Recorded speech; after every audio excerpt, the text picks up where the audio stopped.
Evet değerli takipçilerim, bugün karşınızda bir marka muadili clutch çantayla karşınızdayım. Bakın, oldukça mis gibi bir çanta. Bakın, şöyle altına deri tabanı var ve iki parçadan oluşuyor. Bir de üstüne böyle bir ağız kısmımız var. Bunu sonradan ekliyoruz. Videonun zaten ilerleyen dakikalarını göreceksiniz. Markanın resminden esinlenerek yaptım. Bence yani model çok yakın, hatta benzeri bayağı benzedi yani. Elimden geldiğince aynısını çalışmaya çalıştım. Şimdi çantama geçmeden önce şöyle ne kullandığımı göstereceğim. Çok sorulduğu için ben de size kullandığım ürünleri artık paylaşıyorum. Biliyorsunuz, bu reklam olayları falan olduğu için çekiniyordum ama reklam olmadığını belirterek paylaşabiliyormuşuz. Ben de yeni yeni şeyler öğreniyorum. Tamamen aldığım ve kullandığım ürünleri tavsiye ediyorum arkadaşlar. Reklam, işbirliği yoktur. Bunu belirtiyorum. Koreka'nın bu hasır renk rafyasından 1,5 tane, yani 2 tane almanız yeterli. Elinizde varsa yarım, o da yeter. 1,5 adet yeterli oluyor. Burada 4 milim tığla ördüm örgümü. Şu birleştirme sıralarını göreceksiniz. 3,25 milim tığ ile yaptım. Kiti de nereden aldığımı, orada da bir reklam değil. Yani video içinde kullandığım hiçbir ürün reklam değildir. Tamamen kendi aldığım ve kullandığım, beğendiğim ürünleri size tavsiye ediyorum. Onu da yorumlara sabitleyeceğim arkadaşlar. Soranlar oluyor ya da Instagram adresi üzerinden bana ulaşırsanız size bilgi veririm. Şimdi bir markada, ismini şuraya bipleyerek yazacağım. Markanın kılıcı ve kit gerçekten çok kaliteli ve orijinalinin çok güzel, yani uyarlanmış. Resimden bakarak benzerini yapmaya çalıştım. Sizlerle de yapmışken paylaşmak istedim. Çok merak eden vardı. Ben de hazır elimdeyken, çekiyorken sizinle paylaşmak istedim. Umarım zevkle, severek işlersiniz, örersiniz. Videoma geçmeden önce kısa bir ricada bulunacağım. Kanalıma abone olmadan izleyen arkadaşlarım, lütfen abone olun. Abone olmak ücretsiz, hiçbir para karşılığı yoktur. Sizden tek ricam bu. Biliyorsunuz, beni uzunca yıldır, 3 yıldır buradayım. Takip edenler, ilk önce bir 50 bin abone eşiğim vardı. Onu sayenizde geçtim. Şimdi 100 bin olup plaketimi almak istiyorum. Hak ettiğimi de düşünüyorum açıkçası. Tabii takdir sizlerin, ama gerçekten çok çok emek veriyorum buraya. Neyse, lafı fazla uzatmayacağım. Desteklerinizi bekliyorum. Şimdi çok da uzatmadan videomun yapımına, pardon, çantamın yapımına geçebiliriz. Evet, çantamızın örüm işine başlıyoruz. Kitimiz bu şekilde. Bakın, hazır bir kit. Şöyle ünlü bir markanın kiti zaten. İsmini bırakırım. Reklama giriyor diye yazmıyoruz. Onun muadil benzerini yapacağım. Yorumlara kiti aldığım sayfayı bırakacağım arkadaşlar. Bu arada ürünler kesinlikle reklam değil. Alıp kullandığım ve beğendiğim ürünleri size tavsiye ediyorum. Çünkü çok çok soruluyor, sonra geri dönüş olduğu için reklam değildir diyorum. Ve burada ben Koreka ip kullanıyorum. Bu hasır rengi. Bakın, hasır rengi diye geçiyor.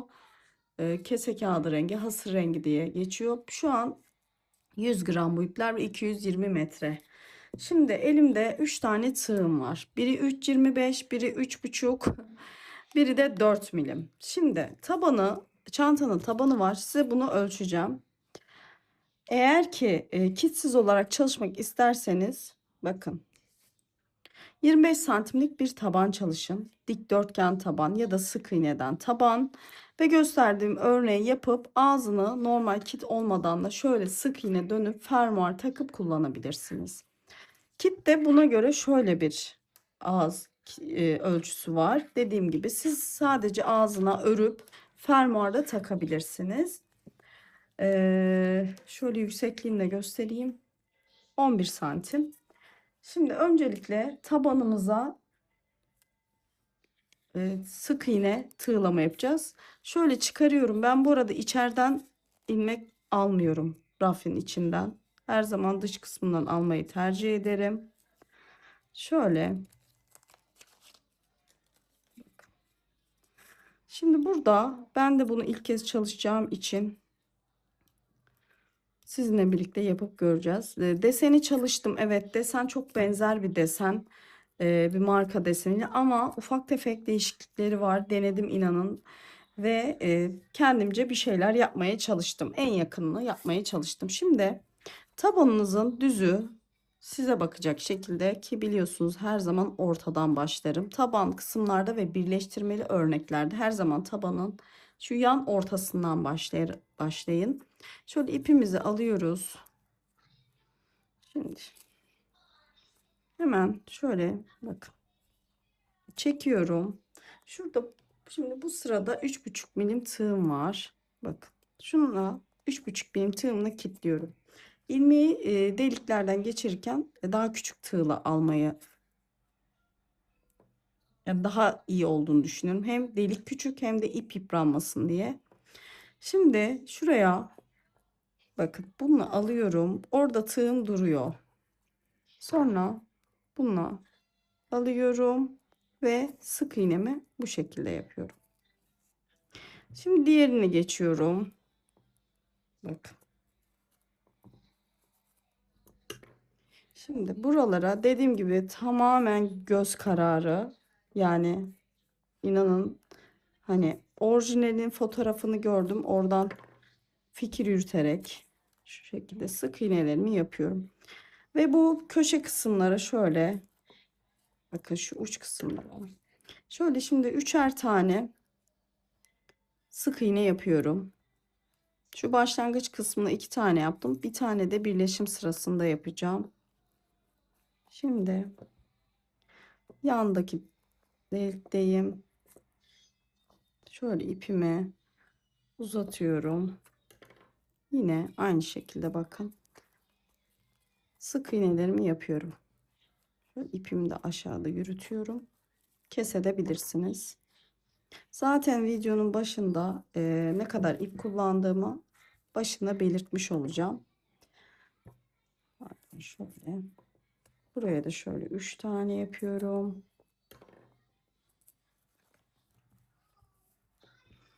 Köşedeyim hemen. Şuradaki delik açılmamış bakın. Fark etmemişim. Hemen şöyle tığ yardımıyla ya da delici bir sivri uçla burayı halledip geliyorum. Evet hemen köşeyi de bu köşeye 4 tane yapacağım. Köşe dönüşlerim gerilmesin, kasılmasın diye. Taban kısmında görüntü kirliliği olmasın. Şöyle bakın köşelere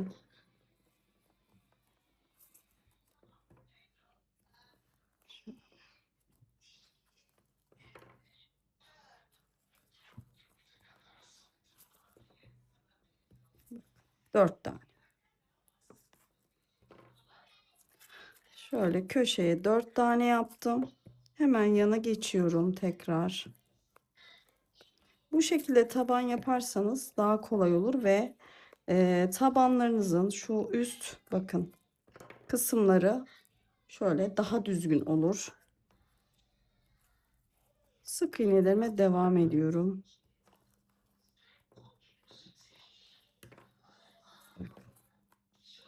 İki ve 3. Burada tabanın güzel görünmesine odak alıyorum.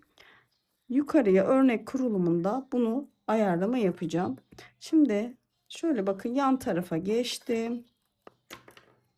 Hemen yine bakın 1 2 ve 3. Biraz saç yapmışım. Evet şimdi bu şekilde devam ediyoruz. Bakın. Her birine üçer tane şu köşelerde bakın şu köşelere dörder tane diğerlerini üçer tane yapıp geliyorum.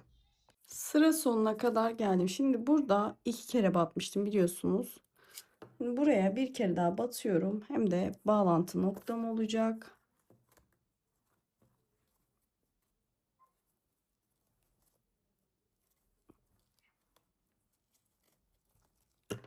Evet bakın. Şöyle şimdi evet şöyle tabanımın her yerine Sık iğne döndüm. En son bir tane yapmıştık. Bakın aynı noktaya batıp tekrar yaptım. Şimdi burada 4 milim tığa geçiyorum. Bu kısımda örneğimi 4 milim tığla yapacağım. Hemen bakın şuradan geçiyorum. Yandaki ilmeğe ve ilmek kaydırma yapıyorum. Bu şekilde. Ve bir zincir çekiyorum. Şimdi örneğimiz çevirerek öreceğiz ama ilk sırayı yine kaldığımız yerden devam edeceğiz. Şimdi hemen bakın şöyle arkadaki, bakın zincirimi çektim. Hemen arkadaki boşluğa batıyorum. Daha şöyle yapayım. Normalde bu köşelerde şimdi biraz arttırım yapacağız. Taban kasmasın diye. Bir de ortada yapmayı düşünüyorum. O yüzden şöyle bakın zincir çektim, dibine batıyorum. İpimi şöyle uzatıyorum. 2 ilmeğim var. İkisini tek seferde. Şimdi örneğimi normalde marka modelde şöyle tığınızı dolayıp tekli trabzan şeklinde oluyor ama burada öyle değil. Yani ben resimden gördüğüm kadarıyla bu şekilde çıkardım. Şimdi hemen şöyle bakın bir sık iğne atlayıp diğerine batıyorum ve şöyle uzunca bir sık iğne yapıyorum. Sık iğneyi çok kısa tutmayın. Hemen arkada bıraktığım boşluğa batıyorum. İlmeği uzatıp bakın uzatıyorum. İkisini tek seferde. Hemen bakın şimdi şurada bir sık iğne atlıyorum. Yanındaki boşluğa batıyorum. Şöyle biraz uzatıp sık iğne. Hemen arkadaki geri boşluğa geliyorum. Uzatıyorum. İkisini tek seferde. Yine aynı şekilde bakın bir tane atlıyorum, diğerine bir sık iğne, arkaya doğru dönüyorum. Hemen ilmeğimi uzatıp yine ikisini tek seferde alıyorum. Şimdi şu köşelerde dörderli yapmıştık. Bu şimdi buralarda biraz arttırma yapacağım. Bakın şimdi bir tane atladım. Sık iğnemi yaptım. Geriye dönüyorum. Yine aynı şekilde. Şimdi burada bir tane atlamıyorum. Bakın şimdi şu gerideki aynı noktaya batacağım. Arttırım bu modelde bu şekilde oluyor. Hani ilmek mesela bir tane sık iğne attık, diğerini yapıyorduk. Burada atlamıyoruz. Hemen yanındakine sık iğnemi yapıyorum. Bakın yine bu battığım yere geri dönüyorum. Uzatıp şöyle ikisini tek seferde. Bunu yapmamın amacı taban kasmasın. Bu şekilde buraya bir kavis veriyoruz. Hemen yine bakın yandakine yine ilmek atlamadan bir sık iğne yapıyorum. Hemen yine geriye batıyorum. Örneğimi koyuyorum. Burada şöyle bir boşluk payı vermiş oldum. Yine bakın normalde birer tane yapıyorduk. Burada şimdi yine aynı şekilde bakın şöyle hemen yanındakine batıyorum. Hemen yine arkaya bu köşeleri bu şekilde yapıyorum. Bakın şöyle. Ve şimdi kaldığım yerden devam ediyorum. Bir tane atlıyorum. Diğerine bir sık iğne. Hemen geriye doğru dönüyorum. Yine aynı şekilde ipimi uzatıyorum. İkisini tek seferde. Bir tane atlıyorum. Yandaki sık iğne. Bir tane sık iğne. Geri dönüyorum. Hemen yine örneğimi koyuyorum. Bir tane sık iğne atlıyorum. Şöyle. Bir sık iğne atlıyorum. Hemen yanındakine. Şu netlemedi. Hemen yanındakine batıyorum. Bakın arkada bıraktığım sık iğneye geri dönüyorum. İlmeğimi uzatıyorum ve ikisini birlikte. Bu şekilde bu sırayı tamamlıyoruz. Burada köşede yine aynı yaptığımız gibi köşedeki bu üçlü sırayı bakın dörtlü hepsini atlamadan aynı bu şekilde gösterdiğim gibi bu köşeyi dönüyoruz. Şu ortada da bir arttırmam olacak. Sonra tekrar köşeler aynı. Kenarlar atlama yok, arttırım yok. Buradaki köşede de aynı, şu ortadaki birleştirmede yine arttırma yapacağım. Şimdi bakın burada köşede de aynı şekilde uyguladım. Şimdi ortadayım. Buraya da bakın. Şimdi bakın normalde bir tane atlıyoruz ya, onu atlamıyoruz bakın. Yani burada arttırım bu şekilde oluyor. Atlamıyoruz, hemen yanına batıyoruz. Sonra yine geriye doğru batıyoruz. Bakın bu şekilde hemen Şu yanını da aynı şekilde yapıyorum. 2 sefer aynı noktaya yan yana batmış olacağım. Burada bu gerginliği almak ve çantanın kasmadan üstteki kite uymasını sağlamak için. Sonra devam ediyorum. Yine bir tane atlıyorum. Devam ediyorum bakın. Şimdi yine köşedeyiz. Aynı şekilde şöyle köşede bakın. Şimdi şunu da yapalım. Bakın köşedeyim. Atlamıyorum. Hemen yanındaki sık iğneye batıyorum. Sık iğne, geriye doğru dönüyorum. Bakın.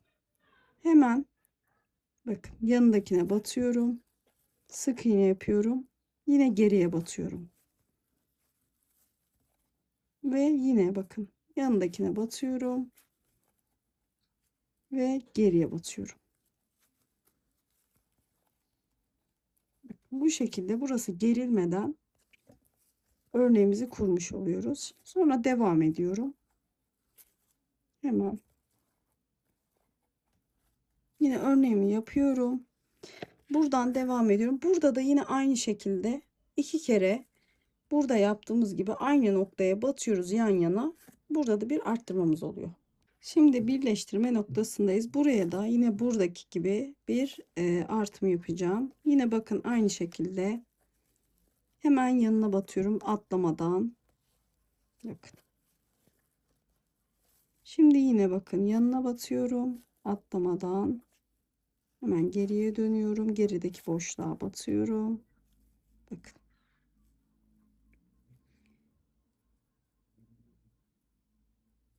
Hemen yine yanına batıyorum.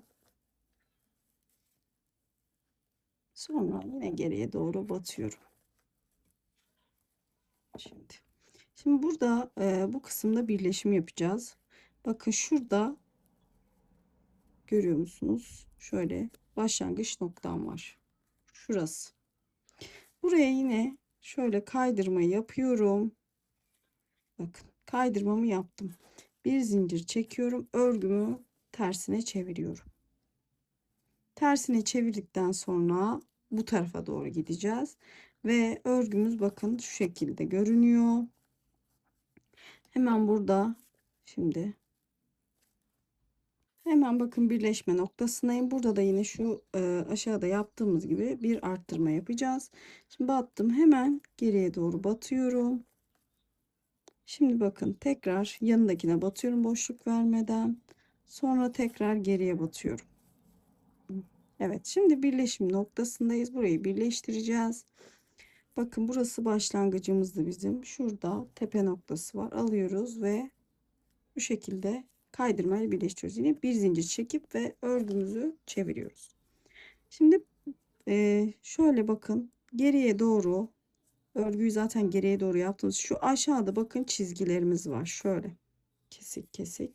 Şimdi bunun şöyle o kesik çizginin şöyle bakın alt boşluğuna doğru geliyorum. İpimi alıyorum, uzatıyorum ve çekiyorum.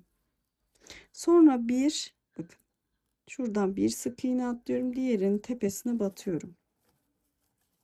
Yine bir sık iğne. Sonra bakın şurada uzun çizgi var. Bunun şöyle dibine doğru batıyorum. Uzatıyorum. Ve yine aynı şekilde ikisini birlikte. Bakın bir sık iğne atlıyorum. İkincinin şöyle tepesine batıyorum. Zaten örnek hep bu şekilde oluyor. Sonra bakın şurada uzun. Bunun hemen dibine doğru batıyorum. Uzatıyorum. Ve ikisini birlikte. Bakın bir sık iğne atlıyorum. İkincinin şöyle tepesine batıyorum. Ve yine geriye dönüyorum. Şu uzun. Onun dibine doğru batıyorum. Şimdi burada arttırma sırası yaptığımız için biraz kafanız karışabilir. Sizin takip etmeniz gereken yer şu alttaki çizgiler. Hemen bakın bir tane sık iğne atladım. İkincinin tepesine şöyle batıyorum. Bir sık iğne. Yine bakın şu çizgiye geri dönüyorum. Şöyle hemen onun altından doğru boşluğa batıyorum. Uzatıyorum ikisini birlikte. Yine bakın bir ikinci batıyorum sık iğne. Sonra şu aşağıdaki uzun çizginin bakın dibine doğru batıyorum. İlmeğimi alıp uzatıyorum. Bu şekilde. Bir ikinciye batıyorum sık iğne. Hemen bakın şuraya geri dönüyorum. İkisini birlikte. Bu şekilde devam ediyoruz. Hiçbir arttırmamız yok. Bu sırayı da birleşim yerine kadar böyle yapıyoruz. Sıra birleşimine yine geldik. Bakın burası zaten birleşim noktamız. Ben şaşırmıyorum ama şaşırıyorsanız şöyle yaptığınızda buraya bir belirteç koyabilirsiniz. Bakın zaten belli. Hemen yine bakın şu üstündeki noktadan birleştiriyorum. Bir zincir çekiyorum. Yine örgümü çeviriyorum. Örgü hep bu şekilde örülecek. Ve ilk bakın yaptıktan sonra hemen bakın şuradaki burayı karıştırmazsanız hiçbir sıkıntı olmayacak. Şöyle netlesin. Bakın şuraya geriye doğru batıyoruz yine. İlmeğimizi çıkarıp ikisini birlikte. Şimdi bakın bir sık iğne atlıyoruz. İkincinin şöyle bakın tepesine doğru batıp yine bir sık iğne yapıyorum. Hemen alttaki sırada bakın şurada çarpı işareti gibi örneğimiz var. Bunun bakın hemen şöyle dibine doğru yanına. Şöyle netlesin. Yanına doğru batıyorum. Geriye dönüyorum. Aşağı yanına doğru batıyorum. Şöyle uzatıyorum ve ikisini birlikte. Hemen yine bakın bir tane sık iğne atlıyorum. İkincinin şöyle tepesine batıyorum. Biraz uzunca bir sık iğne yapıyorum. Sonra yine bakın burası dibine batıyorum. İpimi uzatıyorum ve ikisini birlikte. Şimdi bu şekilde devam ediyorum. Burada şimdi birkaç sıra hiç arttırım yapmadan her birine gördüğünüz gibi örneğimi koyuyorum. Yine birleşim sırasında aynı şekilde birleştiriyorum. Çevirip yine aynı şekilde örüyoruz. Birkaç sıra şöyle örüp geleceğim. Hiç arttırım yapmıyoruz. Olan örneklerin üzerine yine gösterdiğim şekilde örüyoruz. Bakın bu şekilde zaten. Önünde arkası da aynı şekilde görünüyor. Birkaç sıra ördükten sonra tekrar devam edeceğim. Evet, şimdi birkaç sıra ördüm. Şimdi görüyorsunuz biraz böyle yayman duruyor. Arttırma yaptığımız için. Şimdi bu arttırma yaptıktan sonra bakın. Dördüncü sırada 1, 2, 3, 4, 5. Arttırım zaten buradaydı. Bu şöyle sayayım. 1, 2, 3. zikzak çizgimiz ama 1, 2, 3, 4, 5, 6. 6. sırada şimdi daraltma yapacağız. Bunu nasıl yapıyoruz? Bu arada bu sizin örgünüzün elinin sıklığıyla da alakalı bir durum. Eğer çok yaymansa daha önceki sıralarda yapabilirsiniz. Şimdi ben biraz sıkı işlediğim için benimki hafif toparlanır gibi oldu ama gene de şu kenarlarda bir kısma işlemi yapacağız. Sonra bu ortada yapacağız birkaç kere daha.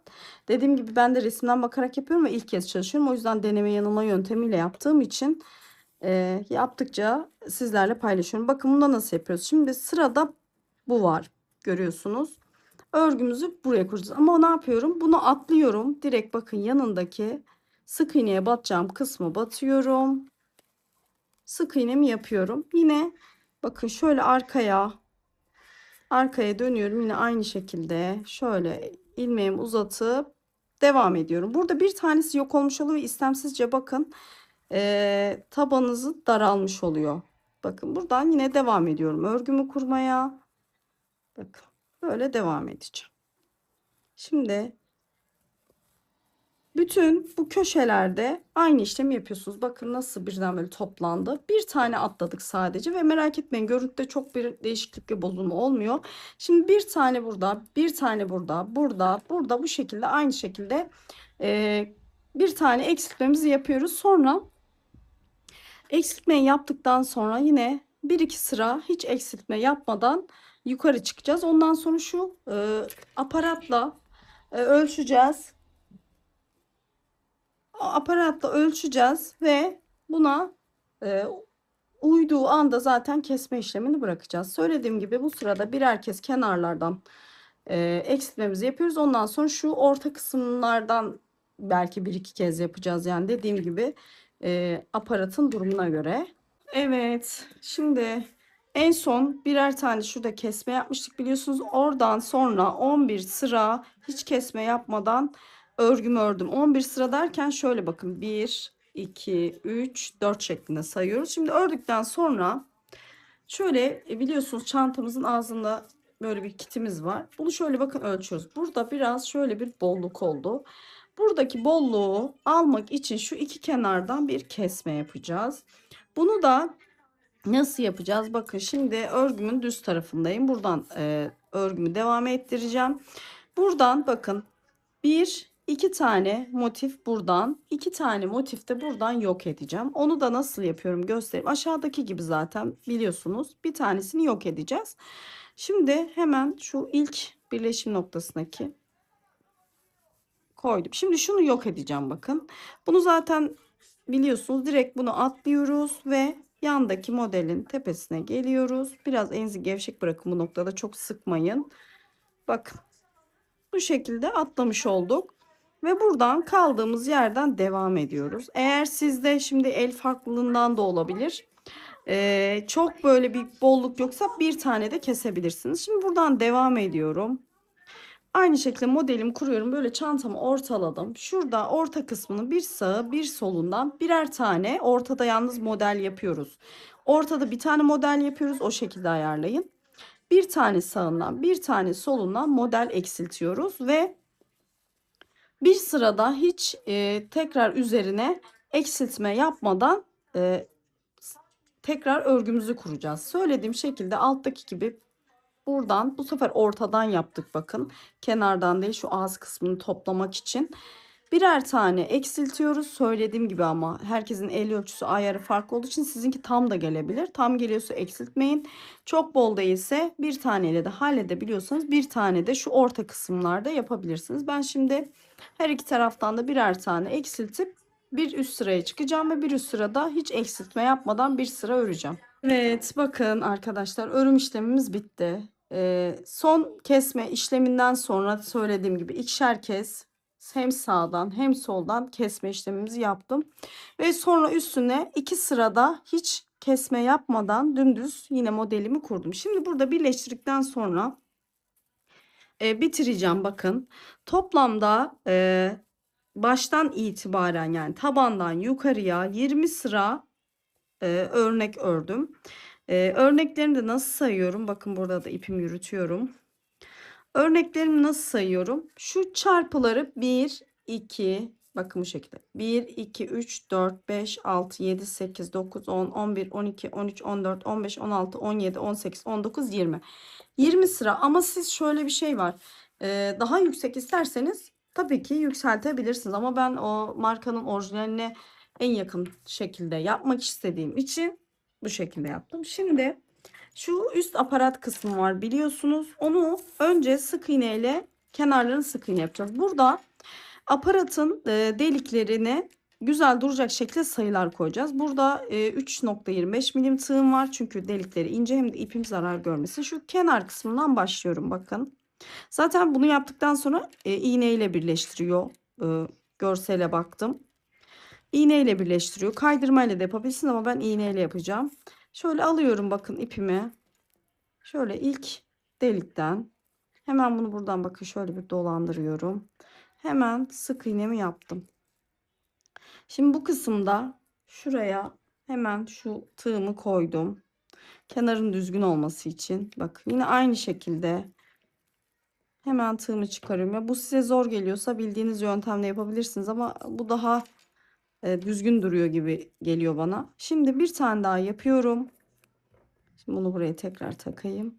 Burada maksat bu aradaki boşlukların birbirine çok uzak durmaması, çok da böyle dalgalı durmaması. O yüzden zaten dediğim gibi iğneyle birleştireceğimiz için onu orada yok edeceğiz zaten, hani güzel durmasını sağlayacağız. Şimdi 3 tane yaptım. Bakın yandaki delikteyim. Şurası biraz açılmamış gibi.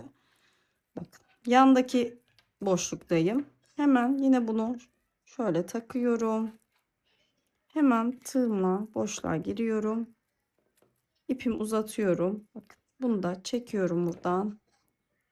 Evet, bu biraz uğraştırıcı ama sonucu güzel. Hemen sık iğnemi yaptım. Şöyle. Yine bunu buraya takıyorum.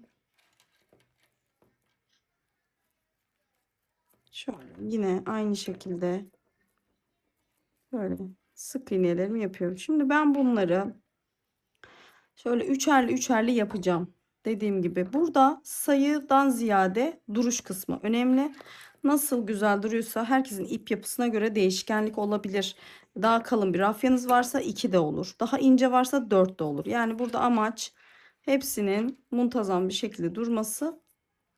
Bu şekilde devam ediyorum. Şimdi hepsine üçer tane batacağım ben. Sadece şu kenarlarda bakın. Burada 4 tane olabilir. Çünkü şurası biraz daha geniş bir mesafe. Onu kendiniz ayarlayabilirsiniz. Şimdi hepsini sık iğne yapıp geliyorum. Bütün kenarları şöyle sık iğne döndüm. Şimdi sonuncudayım. Bakın birleştireceğim. Şimdi bu sonu 4 tane yaptım. Şimdi buraya başlangıç noktamın olduğu yere bir kere daha batacağım ki burayı birbirine bağlayayım. Şöyle aldım. Ve bakın şöyle. Hemen sık iğnemi yapıyorum. Ve hemen başlangıç noktamın olduğu yere şöyle ilmek kaydırma yapıp bitireceğim. Yalnız burada şöyle ipimi hatta bir tane daha kaydırma yapayım. Sağlam olsun. Hemen yanındaki sık iğnede bir kaydırma yapıyorum. Şimdi ipimi biraz uzunca bırakacağım. Çünkü aynı iple şöyle iğneyle birleştireceğim için ipi de biraz uzun bırakacağım ki hemen takayım. Buradan bu iple beraber dikeyim. Tabii ki yetmeyecektir. Ama tekrar ip eklemeyeyim dedim başlangıçta. Bakın şu şekilde. Şimdi kitimiz bu şekilde biliyorsunuz. Bunu bakın şöyle üst kısmına getiriyoruz. Burada şöyle sabitleyip yapabilirsiniz.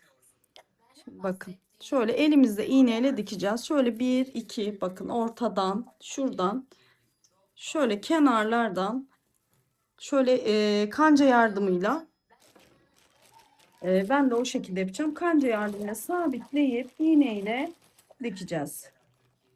Siz kaydırmayla da yapabilirsiniz ama orijinalinde elle dikmişler yani iğneyle birleştirmişler. Ben de o şekilde birleştireceğim. Bitirdikten sonra ütünüzü iç kısmından yapabilirsiniz ama ben yapmadım. Daha böyle dokulu dursun diye rafya bakın böyle ezilmesin modelim. Ezilmesini istemediğim için yapmadım. Bakın şu şekilde ortalıyorsunuz. Tabanınızı da ortalayın mutlaka. Bu taban kısmı çok önemli. Bunu ortaladıktan sonra bakın tabanınızı şöyle kenarına hemen kancasına takın. Şimdi bu kancayı bir de o aparata yerleştireceğiz. Sonra diğer kenar kısmından da şöyle diğer kenar kısmından da şöyle yapıyorum. Sonra yine bakın şöyle e, yine tabanına bakıyorum eğrilik var mı diye.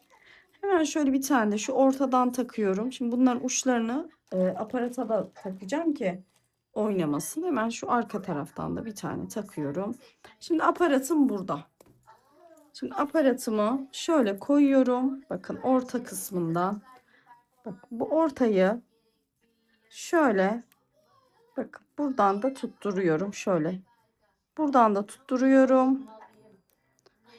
Böyle. Şimdi karşı ortayı da yine şöyle karşı ortayı da tutturuyorum. Evet bakın şimdi kenardayız.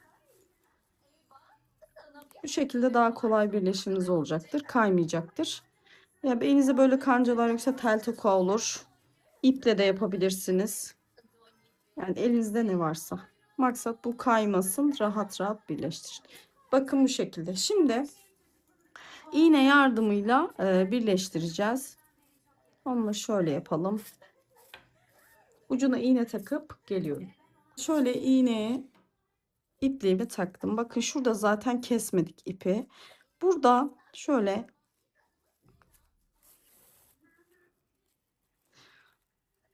iğnemi geçirdim. Bak şimdi buradan çıkartabiliriz. Tutturduğum için.